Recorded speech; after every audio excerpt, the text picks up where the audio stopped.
Wach, Vav Yud Zayin. Ani hini mevi es hamabul mayim al oretz. L'shachis kol bosar sheburu achayim. Bitachas hashamoyim.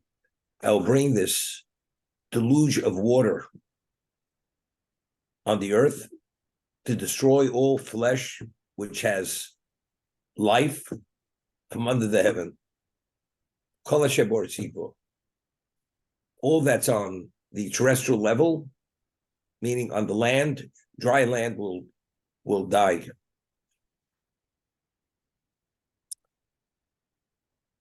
And hini mevi, hini muchan lahaskim emosim shirzuri v'am lefonai kvar ma'enish kisis karenu. We find at the time of creation, Hashem says, Nasa odem b'tzalmeinu u'b'dmusenu. God says, let us make. So Rashi immediately over there cites the Chazal that whenever you do something, although the decision is yours, but if there are other individuals or entities involved, as an expression of humility, you should consult with them and share with them what you're about to do. Although you don't have to, God doesn't have to share it with anyone, but to teach us humility, Hashem shared this with his heavenly retinue, with the Malachim, that he's going to create this human being, which is a composite of the physical and the spiritual. So they responded, supposed to tell him, Ma'enish kisis kareno. Man is so fickle, he's not even worth mentioning because he's prone to fail. So why even create this lowly, inept creature? That's what they said. So now that Hashem says, "Ani hini mevi mabul hini muchad lahaskim imosam shizazuni." Now I'm about to concur with those who initially had said to me, "Ma'enish kisis karenu." It's not a good idea. Because look the way it played out. Now I have to destroy the world. Now, we have in the first bracha of the supplications, Ato chodei lodam das, umlami le'enosh bino. Enosh, right? That's the term. Ma enosh kisis karenu. Enosh is not worth mentioning. Atochoni lodam das. You endow Odom with discretion. Umalamed le'enosh bino. And you teach Enosh, speaking about the human being, bino. What is the difference between Enosh, Odom, and Enosh? I don't know if it ever, touched you, why these two terms are mentioned. When you speak about das, it's Odom. But you teach Bina to the Enosh. Enosh also means human being. So there's a Marsha, when we had studied Shabbos in Perak Rabbi Akiva, which speaks about Kabbalah Torah, and it mentions what the Malachim had said, because when Hashem said he's going to give the Torah to Klal Yisrael, so they said, Tein hodcha b'shamayim. Why don't you leave your glory in heaven? Why don't you give us the Torah? Man is not even worth mentioning. This fickle man, why give him the Torah?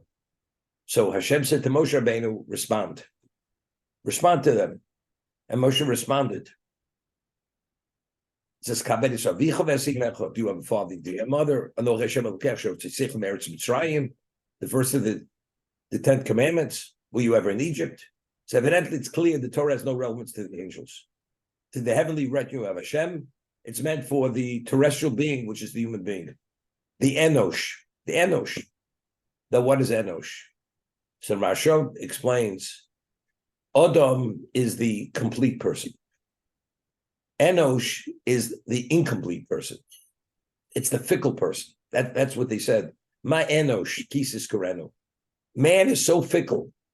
He's so undeveloped and inept. He's not even worth mentioning. So you're taking your precious Torah and giving it to that human being who's Enosh, who's this inept human being. On that, Moshe responded, it does make a difference. Because the Jew is Atem Kruim Odom, even though at this point they're Enosh, but since they said Nasim and Nishma, that indicates they have a potential to be able to achieve the level of Odom. through the Torah itself to address the potentials we explained. Adam is because we were taken from the earth. Earth is potential. If you exercise that ability, everything comes from Adam, from the earth. The Torah being given to us. If we make that choice, everything flourishes and emanates from what? From that Adam. So without Torah, you're enosh. You're inept. You can't deal with the Yixarah, with that evil inclination because of your physicality. The only way to address those shortcomings and all these handicaps, which are innate in the human being, is only through the Torah itself. But the Malach said, "Ma enish kisas kareno." So evidently, over here, Hashem says, "I see what the angels originally said. I finally have to bring an end to this existence." What they had said, "Ma enish kisas kareno." Okay, that's the difference. Atochonin l'odam das. Discretion is given to Adam. We have to make decisions. Discretion. Mlamid lenish bina, but be able to make the evaluation. Bina means the insight to draw from one thing to another. That's bina. The enosh, I taught him bina to be able. So it's interesting. The two expressions there. One is chonein. What's chonein? Chonein is through my graciousness. Melamed is teaching. People can be taught something, but other things, it's literally an endowment. You have to be endowed. Das is an endowment. That's chanina. Ata chonein lo das. Melamed, that he teaches us how to be able to do the analysis, but discretion is what? That's an endowment. That's das. So he teaches das, that's chonein, das. But malame, teaching, you could be taught. You could teach the enosh, bina, how to make those, do the analysis to have an understanding of what is and what's not. Just the simple understanding of that bracha, the first of the supplications in Shemon Esrei. The mabul, first of mabul. The word belilo, we speak in halacha. There are two types of baked items. You have belilo raka, and you have belilo ovo. You have a dough which is a yeast dough, that's a thick dough, and then you pour a batter, and after you bake it, it becomes solidified. Now there's halacha that you have to tithe dough, but you can only tithe. It's called afroshes challah. You can only tithe dough if it's a thick batter. If it's a dough, you're able to tithe it. What about it's something you pour? You pour the batter. You can't take challah from liquid. It has to be taken from dough. So if it's bliva, ovo, when you mix it, the word bolel means you mix it. You mix the flour, the water, and the end result is you have a thick batter, you have dough. Challah is taken from the dough. But if you have a liquid batter, you just pour it after you bake it, it solidifies. You take challah after it's baked. You're not able to take challah before it's baked because it's just liquid, right? But the word belila means mixed. It's a thick mixture, or it's a what? It's liquid. That's belila. To be bolel. Mabul, Rashi says, sheboles hakol. God took everything and just mixed it up. Shebilbil esakol. Everything originally, what was the original state of existence? Tov v'vo. Everything was what was unformed. He went and took those forms, the uniqueness of the identity of every aspect of creation, and he totally coalesced it. He mixed it all up, where there's no longer identity any longer. Everything that the Gemara tells us in Zvachim, that the water of the Mabul was sulfuric acid. And therefore, it's not people just drowned, but everything dissolved in that water. Meaning from the underground springs, as we said earlier, it's Kates. It rained 40 days and 40 nights, and then the water surged upward for 150 days. The water that came out from those underground springs, there were minerals in that water, like hot springs, sulfur, all these different minerals. They were sulfuric. So the Gemara says everything dissolved. So Gemara asks a question. We find that Ogmel Chabosham was from pre-flood. So the Gemara asks, and the Re'im, Rain was the biggest creature ever created. Like we find later, Karni Rain Karnam. The horns of the rain was a beautiful, his antlers were one of a kind. So the Gemara says they neither could fit into the table. They were too big to go through the door of the table. Og Melech HaBoshan and the rain. So how did they survive the Mabul? And even the table was made of wood.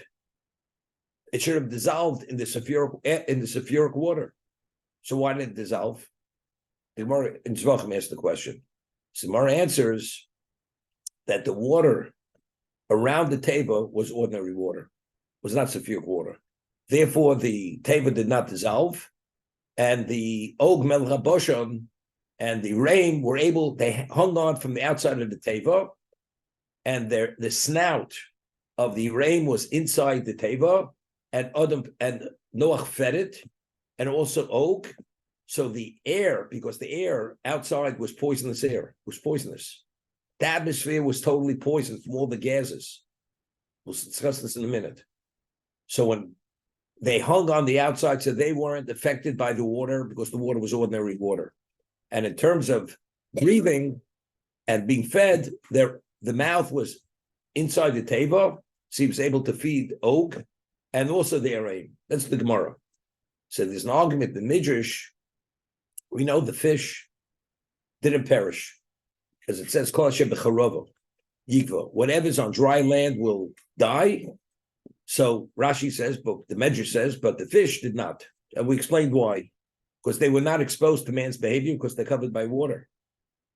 So Mar asks, the Midrash asks, but if the water was sulfuric, how did the fish survive? Okay? So one opinion in the Midrash is that the fish went to the depths of the sea, and at the depths of the sea, the water there was ordinary water. It was only the upper levels of the water were what was sulfuric.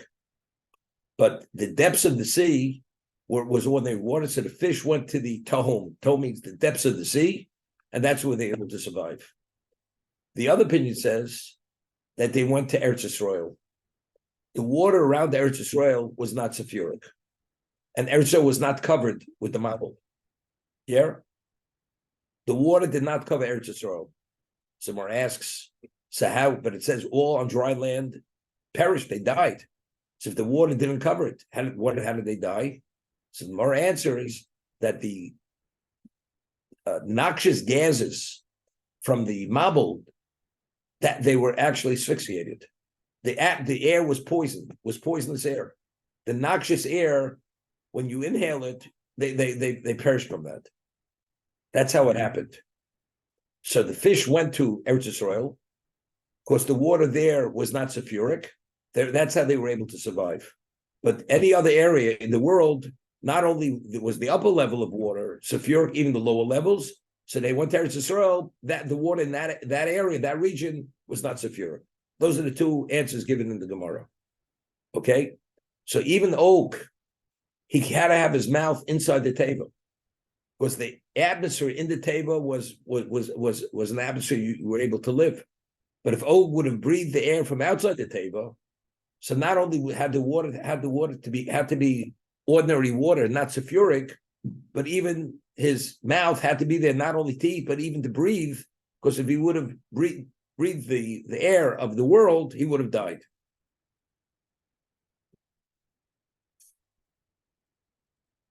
Is Bavel called Bavel?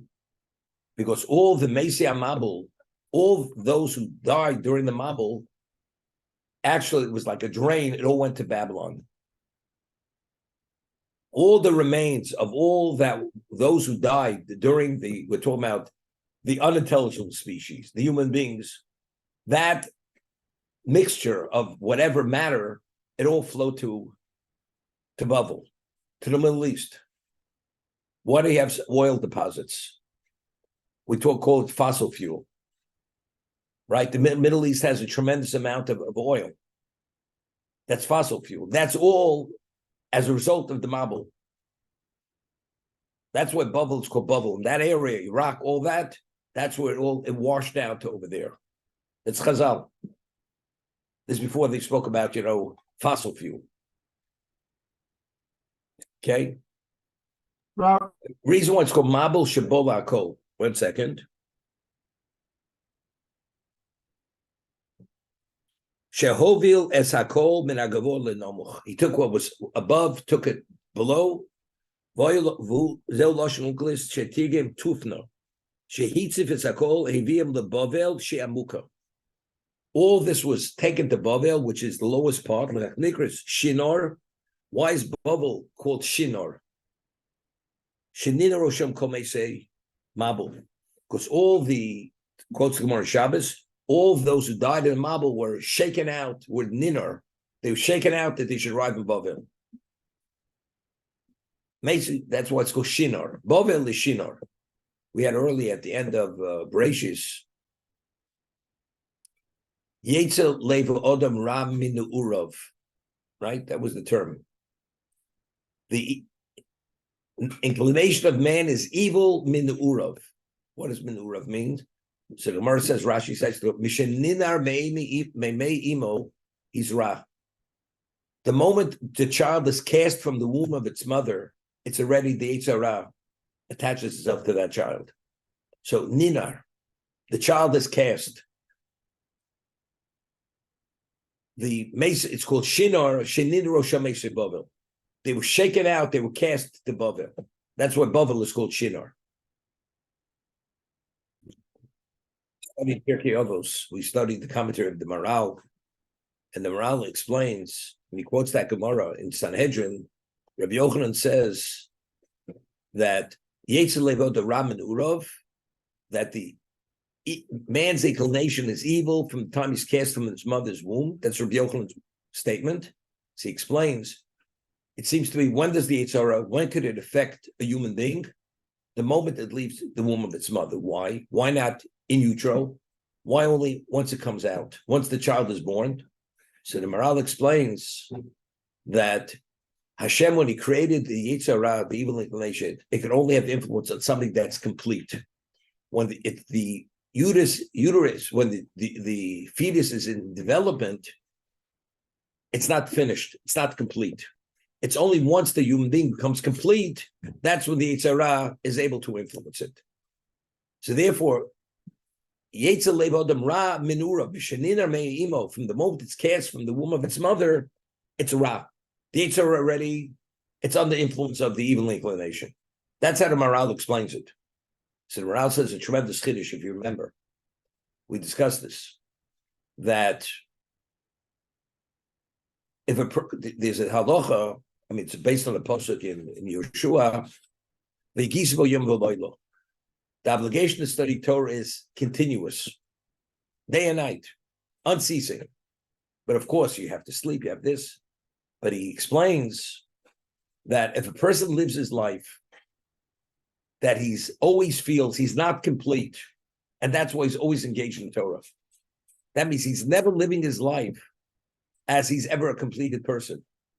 So if you engage and you live your life as if you're never complete, the Yetzer Hara can never have influence on you. So let's say you study Torah. You say, I study an hour a day. I think that's enough. So if you think that's enough, so that means you finished. It's complete. I finished my session. That person is subject to the Yetzer Hara. But what happens to a person, he studies and he only stops because he has to stop. But he would continue. See, even when he's interrupting, it's only an interruption. He hasn't yet finished. He's still in the middle. That person will not be influenced by the Yetzer Hara.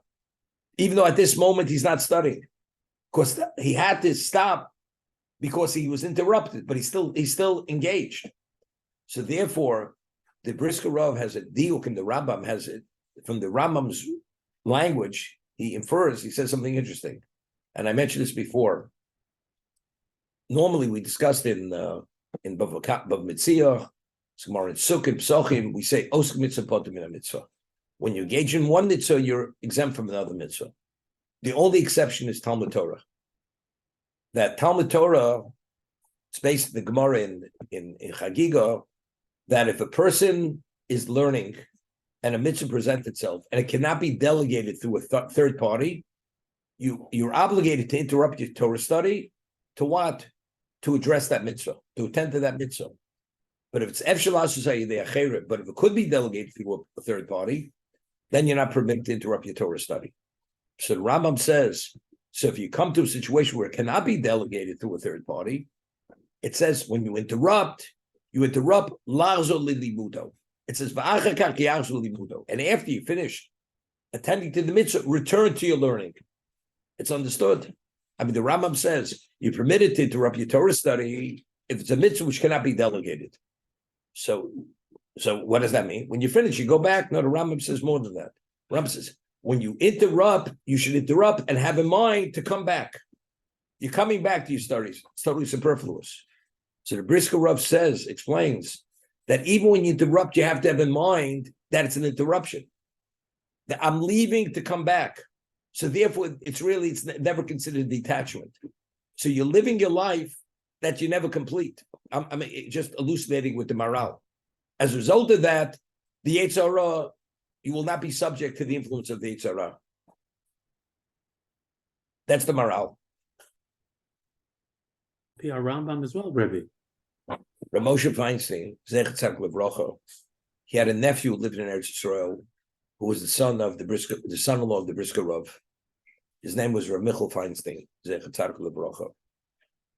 And if the Brisker Rav took him as a son-in-law, and he's one of the top students of the Mir in Europe, who went to Brisk to study under the Brisker Rav. And he took him as a son-in-law. So, and he was very close with his uncle. Very close with his uncle, Ramosha Feinstein. And one day Ramosha calls his nephew in Israel, and he says, I'm making a sima shas now, and I want to drink a l'chaim. So I want you to take a cup of wine, and together I'll drink the l'chaim on my side, you drink l'chaim in Israel. We'll drink l'chaim together. To celebrate, I'm completing shas.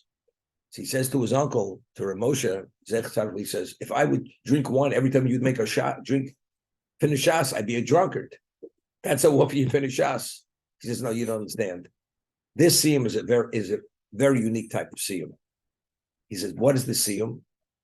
That whenever I have a minute or two, which normally people utilize it, and they don't feel it has sufficient value, I studied shas during those few minutes. So this completion of shas is accumulation of all the 30 seconds and the minutes and the 3 minutes. And therefore, now I from all those various moments of free time, I learned shas, I utilized it. This is the siyum. Therefore, it's a unique siyum. That's what he said to his nephew. Therefore, I want you to drink a l'chaim on this, because it's a unique type of siyum. Me, Ramosha Feinstein, Zechet Tzaddik Levrocha, every moment was valued. Everything he had to do other than learn, he was being taken away. And he couldn't wait for a moment to get back. If you ever went to see Rebbe Yoshev, and some of the people here saw Rebbe Yoshev used to finish shas a few times a year. And Rebbe Yoshev, if you'd ever go speak to him, if you remember, when you walked into the room, his head was in the book, in the sefer. When you spoke to him, he lifted his head, and he listened, he would respond. The second he finished speaking to you, his face was back in the Gemara or in the Sefer that he was learning. That's the Rebbe Yoshev lives. There was never a moment that the moment he finished one, he was right back into the learning. That means every time he was it, and that's why people felt to a degree, they were actually interrupting his learning. Because when you came, he had to detach himself. The moment he finished, literally the moment, his face was looking at the Sefer again. I remember I once went to visit him on Purim. One year I was in Eretz Yisrael, more than once, twice, in Eretz Yisrael for Purim. And because I had a relationship with him, so I went to see him. It must have been about 11 o'clock in the morning. Now, what does a person do 11 o'clock in the morning at Purim? You're busy with many things. Even though by then he was already a great-grandfather, maybe a great-great-great-grandfather, I'm not sure. And so I walk in, and he has a Rambam open, Hilchos Purim, the Rambam, and he's reading the tiny print in the Rambam, and he has his glasses off, and his eye is almost pasted to the Rambam. Fully immersed in the Rambam. This is Purim, 11 o'clock in the morning. You walk down the streets, you can't even walk down the streets. Forget about driving the streets through Yerushalayim. And the tumult is unbelievable outside. You go into his apartment, quiet, and he's fully immersed. And that's the way he lived his life. So every time he detached himself, it was only waiting for the moment to get back involved again. There's a story brought in the book on Rebbe Yoshev. He loved chazonis. Their tapes, Rebbe Yoshev used to get up every night at 11:45, and he would study from 12 through the night, study through the night. And then say Tillim, go daven, and he'd take a nap in the afternoon, slept only maybe 3 hours, 4 hours, maximally in a 24-hour period. So, and he would learn himself all night, and he would say the Gemara, he would speak to himself, this and that, and he could carry a tune very well. I mean, if Alan would have been there, he would have been, if he thinks he's the ultimate tenor, he was pretty good. And Rabbi Yoshev, he would learn with a niggin, with a tune. And, and he would go and get into this certain rhythm of learning. Rabbi Yoshev, he was totally immersed totally in it. That's the way he did. And he like, this was his life. It's like, somebody says, oh, we're going to that spa. Canyon Ranch, guy comes back from Canyon Ranch. He shows you the bill, what he paid, and he tells the whole world he was at Canyon Ranch. And he wears the T-shirt, Canyon Ranch. With a T-shirt, doesn't cost more than $3. It cost him $25,000 to be there for a week. Okay? Lahavdil, for him to be, so I was telling about the Chazonis. So there was a famous Chazan that was coming to the shul in Yerushalayim, the one they refurbished. What's it called? The shul. The Chorva shul. Chorva shul. So, and he loved Chazonis. And he put on it was Shabbos morning, and there was a Chazan or whoever he was, and he put on his kapot, his frock, and because he's still learning, just with a vest and shirt sleeves when he would learn, and he's going there. He had a daven anyway. He's going there, but going there would take an extra 10 minutes from his house. And he's going there. His family, his grandchildren knew he loved Chazonis. So he gets up, puts on his coat, gets to the door, turns around, goes right back, takes it off, sits back down and learns. And he goes to a near minyan. Said his grandchildren, what's going on? He says, I go to Chazonis. He says, what's it worth? It cost me a few minutes of my learning. I'm not going. As much as he loved the Chazonis, he says, something? He changed his mind right back to learning. Because every moment that he detached himself, it was all based on a calculation. Is it worth my while? Is it not worth my while? There was a time, he would get up, I told you, like at about 11:45 to what?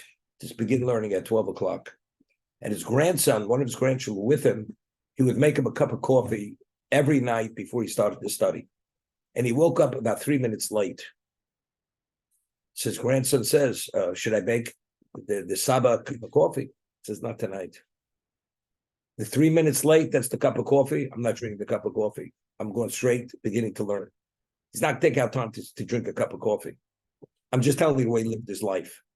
So we're talking about the Yetzer Leva, Adam Ram and Ura. The Yetzer Hara can only attach itself to you if there's ever, it's not a break. It's always, I'm forced to interrupt to get back, but I'm never detached.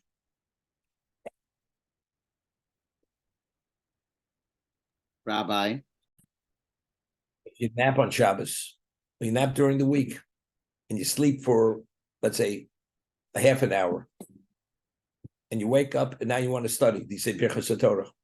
You take a good Shabbos nap, a solid hour. You really, the real Shina b'Shabbos Tainug. You really enjoyed it. When you wake up, do you say Birchas Torah? Besides, it's an argument.